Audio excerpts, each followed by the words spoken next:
It's no secret that New York has been in decline.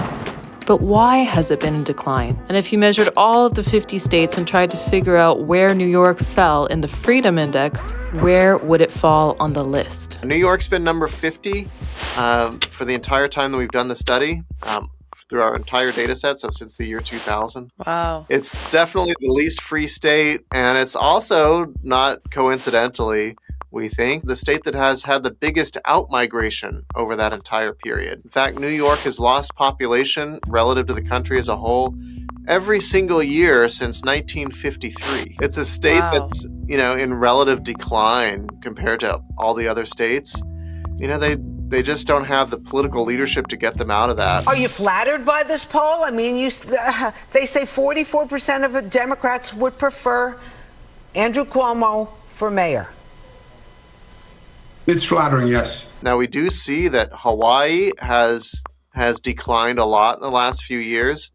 So Hawaii might, in future years, actually rival New York for least free state. But it's not because New York has improved. They've just kind of hit rock bottom, have stayed there.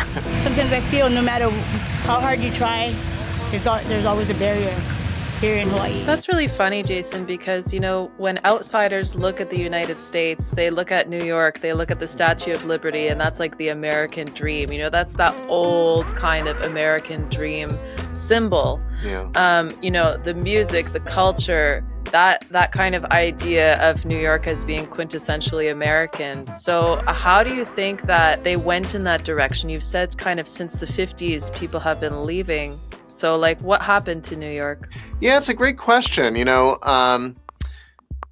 I looked at this because I wanted to understand, where did New York go wrong? Because New York used to be a beacon of freedom in a lot of ways and attracted people as a result, and built a strong economy, a stock market, big financial sector, big arts and entertainment sector.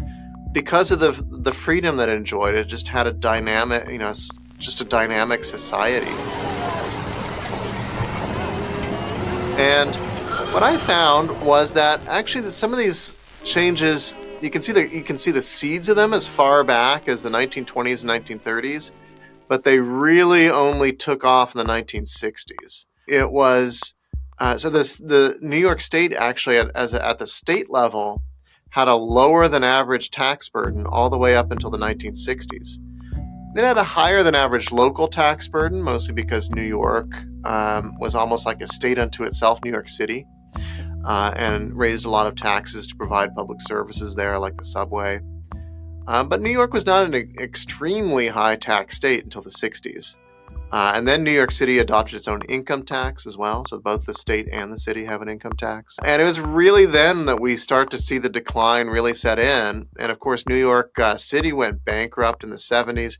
Right? So that's really the time when you can kind of see the malaise begin. And people originally moved away from New York to Connecticut and New Jersey. Those were the kind of tax haven states right next to New York.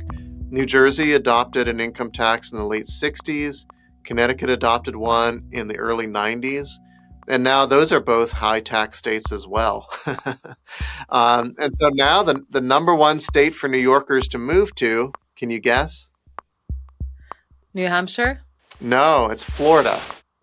Okay, that was actually what I was thinking too. It was between those two. I was thinking maybe New Hampshire's closer, but actually I do know somebody who moved to Florida from New York in the last few years as well. So yeah, I mean, Florida's a much bigger state, so a lot more, places where you can choose to live in. But and you might think, oh, well, the New Yorkers who are moving to Florida, they're retirees, right? And they want the warm weather or something.